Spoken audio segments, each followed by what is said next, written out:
Today I'm joined by Jessica Patay, founder of We Are Brave Together. We are going to discuss the incredible women who create the communities of parents of children with special needs. And my conversation with Jessica goes straight into the emotional exhaustion piece of caregiving and the isolation that so many moms are feeling. My hope is that after listening to this episode, you can finally exhale knowing that you have a strong community of supportive women waiting for you and backing you up. Welcome to the Gentle Year.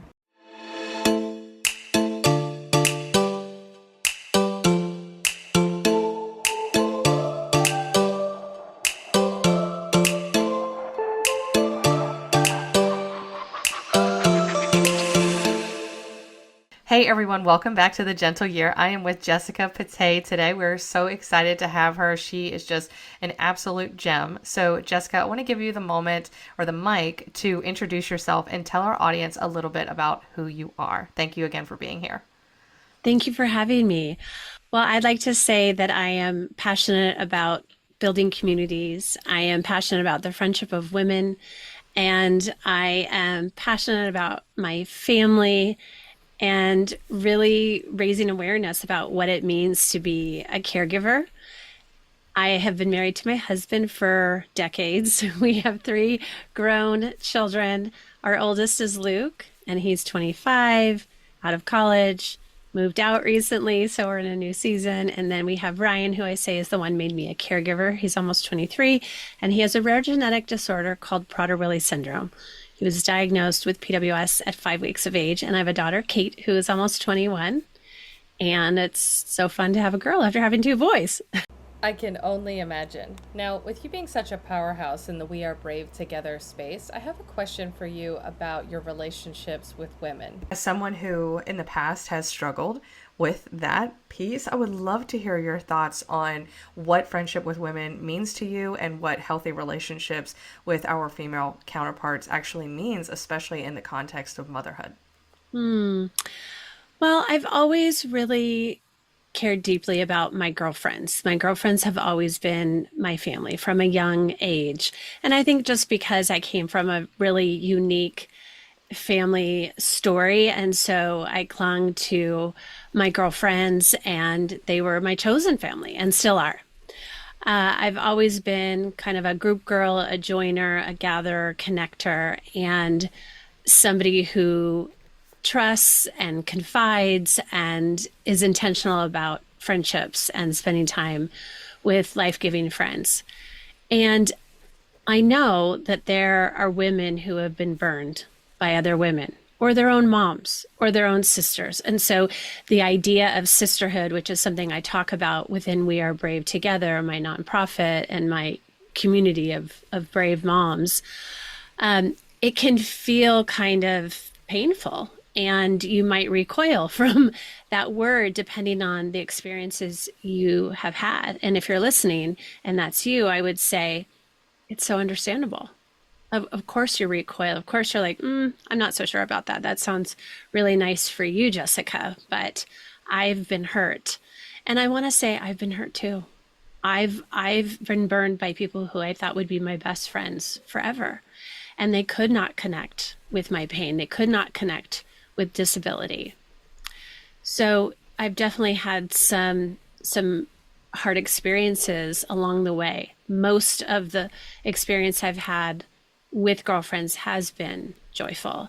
And I think I don't stand for drama and nonsense and weird dynamics. I can't tolerate it. And so I think the people who are dear to me and close to me are because they are life-giving friends.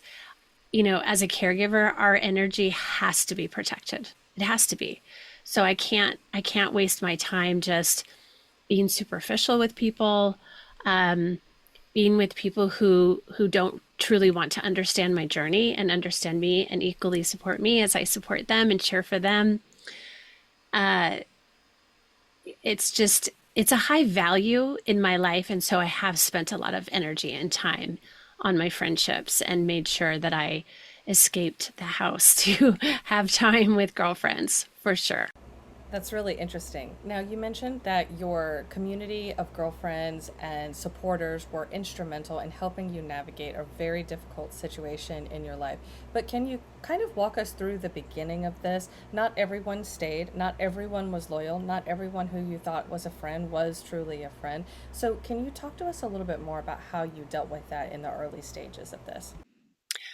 Well, I think once I was around other moms who really understood what this journey is all about when you have a child with a rare genetic disorder or a diagnosis of any kind, or medical, psychological, behavioral struggles of any kind, all of that matters, it all counts. I think you feel so validated, your emotions are validated, your fears are validated, your grief, the cyclical grief that is a part of this type of motherhood, is validated. And so, my early years, I definitely felt, why me? I felt sorry for myself. I had pity parties for myself. Why Ryan? Why our family?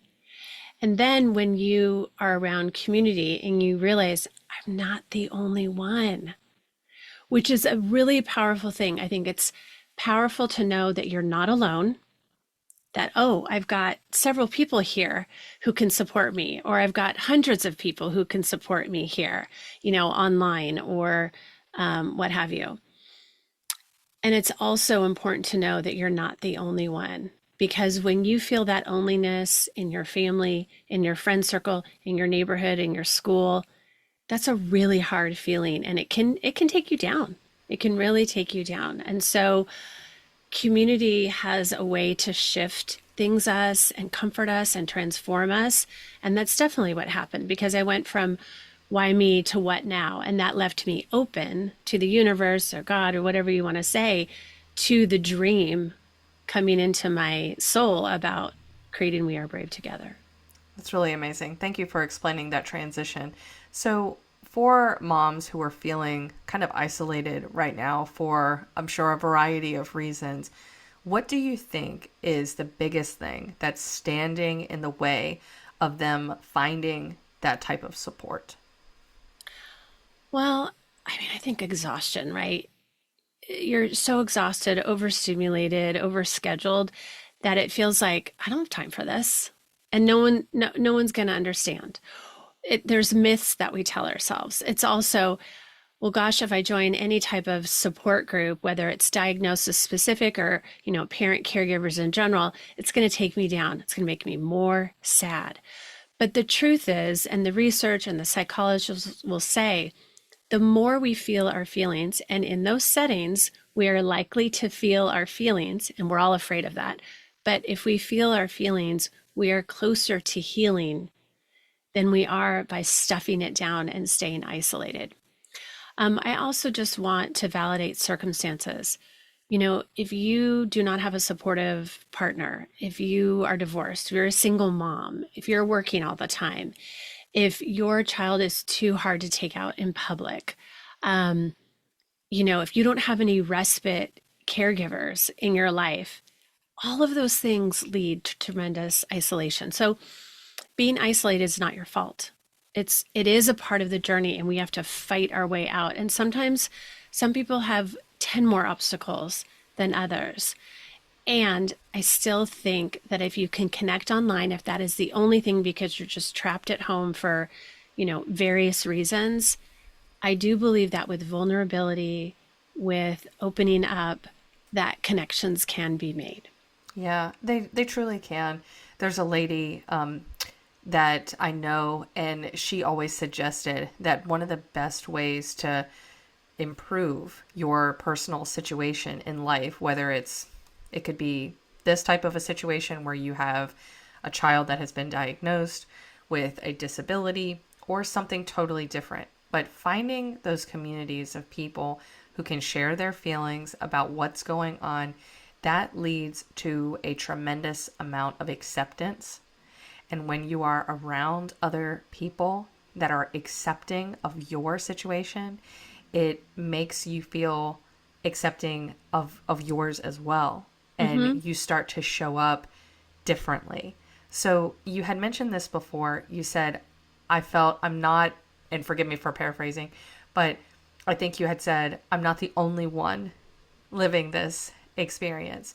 So, for the ladies who are listening right now, what do you think happens internally, mentally, emotionally, when that person realizes I actually have a community, I am not alone, I don't have anything to fear, and I can actually accept the circumstances in my life and potentially make them better? What happens to a woman when she comes to that realization? I think you exhale a lot of fear. I think you inhale a lot of comfort. I think you inhale a lot of strength, because when you witness other people's strength and resilience and you hear what their caretaking life is like, a different caretaking life than yours, like, wow, wow, look what they do. Look what their days are filled with. This is what my day is filled with, and it feels really, really hard for me. But wow, I am in awe of so and so who just shared about, another trip to the ER and how she handled it so beautifully and she advocated for her kid. That is empowering. It really, really is. For me, when I found my people early on in our journey, I just was like, oh gosh, I'm so relieved I have people I can ask questions. I have people I can go to. There's no dumb questions, and I can seek resources, or I can bounce things off somebody else who gets it. And that is comforting. That is helpful. That is practical. That is, you know, you just know that you're not alone. Caregiving often means navigating questions that do not have simple answers. Why is someone struggling, for example? What does a diagnosis really mean? How do treatment decisions get made? And what can families do when they feel overwhelmed by conflicting information? Shared Humanity, a field agent's journey into the human mind, helps readers explore those questions with greater clarity. Drawing from decades of experience in psychology, psychotherapy, and human behavior, Dr. Robert Gillespie examines mental illness, treatment, medication, trauma, and the deeper human experiences that shape the way people think, feel, and respond. For caregivers, parents, students, and really anyone who wants to better understand mental health, Shared Humanity offers thoughtful insight into both the problems people face and the solutions that may help them to move forward. You can learn more about the book, podcast conversations, educational seminars, and in-depth articles available through the Shared Humanity Substack available in the show notes. Now, back with Jessica Patay. You're right. It does sort of boil down to the fact that you can talk to someone, you can share what's going on, and then through that experience, it's amazing just what one woman can do and how her story may resonate somewhere down the line with people who she doesn't even know. But just sharing that one story, it starts with one woman, and then before you know it, it's two, it's three, it's four, it's multiplying. And now we're in exponential growth here, and you're like, wow, that is amazing. And so I do hear you that there's a level of appreciation for people who are capable of expressing their vulnerability in ways that are honest and real and vulnerable. And it's hard, but it can really lead to some beautiful things. So I do have to ask this question for some people, and I'm fighting my own inner demons when I say this, but why can it sometimes feel harder to be honest and vulnerable with other women than what we expect or hope it could be? That's a really, really good question. So why? I think we're afraid of rejection. We're afraid our story is too hard to digest, take in. We don't want to be too much. We don't want to be Debbie Downer. I think until you see people come back to you when you share your story with love and support, and I see you and I get you, and I know it sucks. It's really hard. And I'm here. I'm here. I'm listening.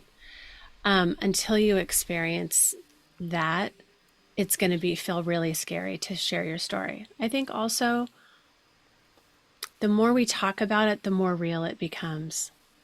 And we can't pretend or hide away or numb away when we say it out loud and share it out loud. Yeah. How do you feel? You had mentioned when you first got started in this journey, you had questions, and you were so happy that there was no dumb question, that you could ask the questions that were on your mind and get answers to them. And then now things, I'm sure, have turned around where now you're, I'm sure, still asking some questions, but a lot of people are probably coming to you with those very same questions or different ones than what you had when you got started. How does that feel for you to not only be able to ask questions to people who've been where you are, but also to receive those questions now from others? I mean, it feels good. I mean, I'm 23 years in this journey and I've learned a lot. And so I want to offer myself. I want to offer my lessons. I want to offer, my wisdom and my compassion, and my tools, to others. So it feels very meaningful and purposeful. And I'm, so happy that I can turn something that's been really hard and painful and challenging into something that's really meaningful and purposeful. I love that. I love that for women everywhere. That's awesome. Yeah. So, as we sort of wind down segment one here about female community, camaraderie, and love, what do you think that meaningful support from other women looks like on a day-to-day basis? I think being in regular communication. I am a fan of sending a video catch up with a friend or a little thread because seeing each other's faces and hearing each other's voices, I think, does something to us psychologically more so than reading a text. But if it's a text, great, or a voicemail, great, an audio message, great. So I think just genuine, regular check ins. And you determine that, like what that looks like, what that feels like, not daily, maybe weekly, maybe it's once a month, whatever is best for your friendship, for your group. I think being a good listener. I think really, really try. I know we have so much to say and share and vent and get off our chest and our hearts, but really learning how to be a good listener and a good validator. Not never, ever, ever do the at least. Well, at Oh, least yeah. this, because at leasting is what I call it, does not make other people more grateful. It just minimizes what they're experiencing and what they're sharing with you. I think asking, when someone's venting, do you want support? Do you want me to listen? Do you want feedback? What do you need in this moment? And really doing that for each other. And then, bonuses if you live near each other would be like, hey, I'm going to pick you up your coffee treat. And then you do that for me next time. Or let's take turns going to the pharmacy for each other, or whatever it is. If you're in proximity and it makes sense and you can do these little things that are helpful to each other, then I think that's great. But I think it's the emotional support that is, what we really, really need, because we all put on a brave face. We all put on a strong face, and we are. We are brave. We are strong. We are resilient. We do rise up. And we need people to really check in on us. Like, just because we put ourselves together and know how to put cute jeans on and some lipstick doesn't mean we have, we're not having a really tough day where we want to run away. So Yeah. let's really check in. Yeah, that's amazing. So, one thing you brought up some really interesting points there that we could kind of distill here. The at leasting that you mentioned, it's so true that people do this. I am guilty of doing it as well. I'm guilty with doing it with others and even my own self at times. Why do you think that even happens? Have we been trained or socialized to at least each other? For clarity, at leasting someone happens when a person shares something painful or frustrating, and instead of acknowledging what they're feeling, the response begins with at least. For example, saying, at least you have a job, or at least you still have your health. These types of phrases may be intended to offer some kind of perspective or comfort, but often they make the person feel dismissed, guilty, or as though they don't have the right to struggle or feel what they're feeling. Gratitude and frustration can exist at the same time, and sometimes the most supportive response is simply saying, that sounds really hard, or that's a really tough situation. Come sit down and let's talk about it. Yes, I really think it's, people think it's a way where we can help each other be more grateful or see a silver lining or, but it's really toxically positive. It's not helpful. It's really not helpful. I think also it is a way that people disconnect from pain rather than saying, oh my gosh, that is so hard. That must have been so scary. Like, get in the trenches with me emotionally, right? And validate how I'm feeling, what I'm telling you, versus, well, at least, he's not as aggressive as he used to be. Well, that didn't make me feel better. That might be true.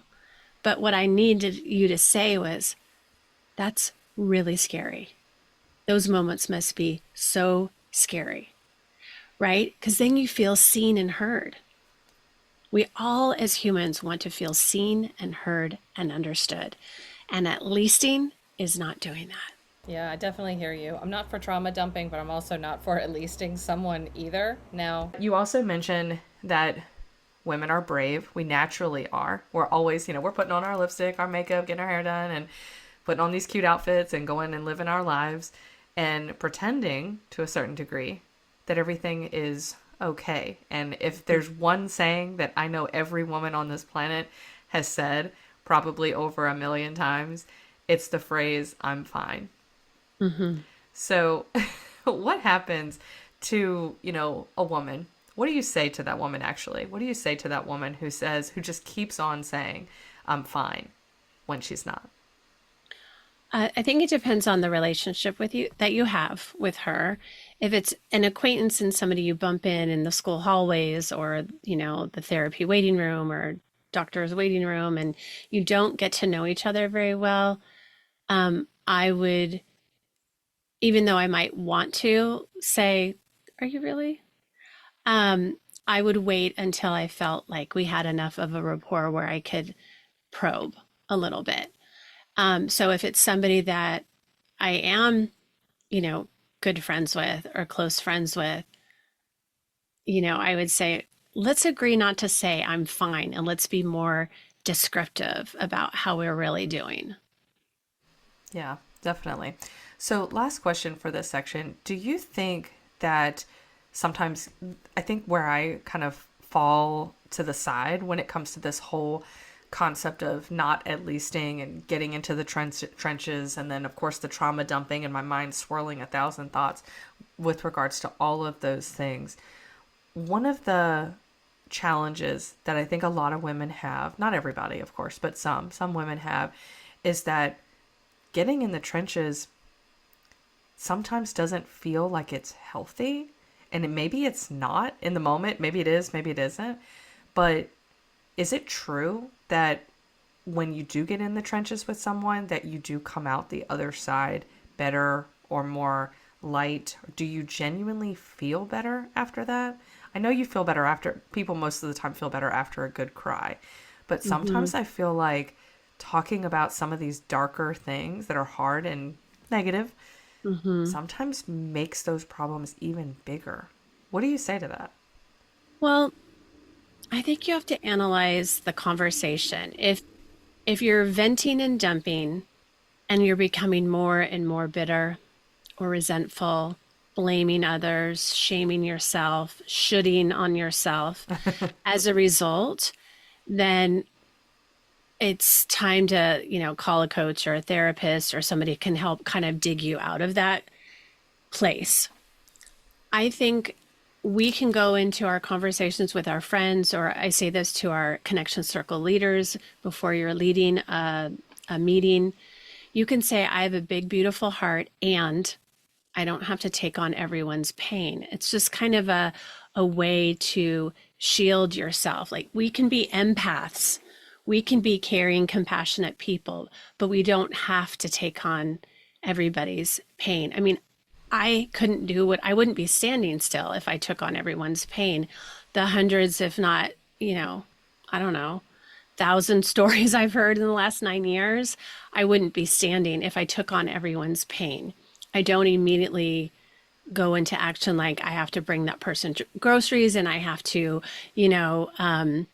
check on them, for the rest of their life. I can't possibly do that. But when I do get to have one-on-one conversations with moms, I I try to be a good listener and be there and be supportive and be compassionate. But I don't allow it to take me down. Now, are there ever moments where I really feel someone's pain? Of course. Of course. And then I have to figure out what to do with it. Do you journal? Do you move your body? Do you, dance around? Do you talk to somebody else? Like, I can't shake this. I'm really feeling this person's pain. There's a lot we can do with it. Yeah, that's so true. Now, could you elaborate a little bit more on what you meant by caregivers need to be protected? Well, because we're just giving so much, right? We're attending to logistics, we're attending to physical needs, emotional needs, behavioral needs. We're running, households, sometimes, you're also managing a career or job or jobs. Maybe you're also taking care of parents who are aging, or a spouse who's sick.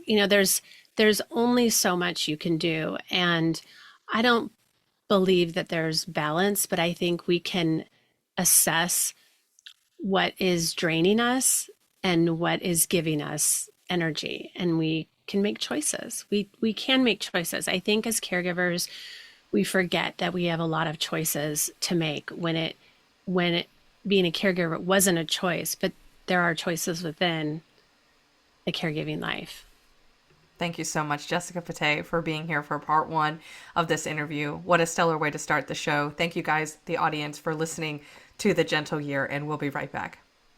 A few of my biggest takeaways from this episode is that caregiving becomes even harder when a mother feels like she has to carry the emotional weight by herself. But what I loved about what Jessica reminded us of is that community is not just a nice extra or a bonus. For parents raising children with special needs, it can be the very thing that keeps them from isolating or from the situation from turning into total despair. Finding people who truly understand what you're going through creates space for relief, honesty, and support that doesn't require constant explanation or qualifiers. Another important takeaway is that being present for someone looks differently for everyone. So we all have to decide what that looks like daily, weekly, monthly, and even yearly. But what it doesn't mean is that we as friends or caregivers have to fix everything. We also talked about the importance of protecting the caregiver. Caregiving can involve emotional, physical, financial, and logistical demands all at once. So oftentimes practical support means the world to the caregiver. But that does not mean that people who support caregivers are mind readers. Caregivers have to pay attention to what drains them, what restores them, and which relationships allow them to be honest without losing themselves, and they have to be okay with being vocal about that and letting people know. And finally, there is real power in being able to say, I'm not the only one. I have an amazing community of people who will see me through this and who will support me through this. This realization, of course, doesn't erase the difficulty of the situation, but it can change the way a person carries it. And it can make it seem a little bit lighter. It can also replace shame with understanding, fear with connection, and loneliness with a sense of belonging.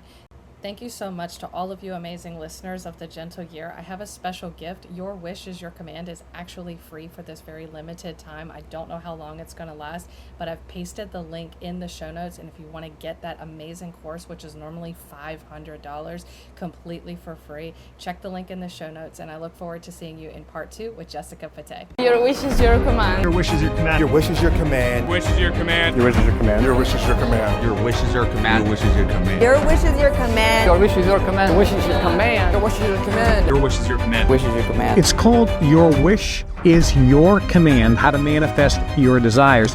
In the Alps, in Europe, I invited a few people to come in for a 2-day live event where I would teach them the secrets that I had learned, and I applied it. And it made me millions of dollars before I was 18. And I applied it and made billions over the next few years. For 2 days, I taught this small group of people. Now, they paid $10,000 per person for 2 days to come to learn the secret behind the secret, or the missing key. This program virtually teaches people what Albert Einstein and Thomas Edison discovered. And they discovered, and people in the secret societies knew, that the brain is actually a transmitter and receiver of frequency. What the training is, it trains the brain how to transmit the right frequency. So if you want a new car, if you want a better job, if you want to make more money, if you want to be happier, if you want to lose weight, if you want better health, if you want to be lucky, if you want to have a different home, if you want a better relationship with your kids, or you want a lover in your life. Whatever you want in your life, if you look at your life and say, there are things in my life I don't like, I want to change them.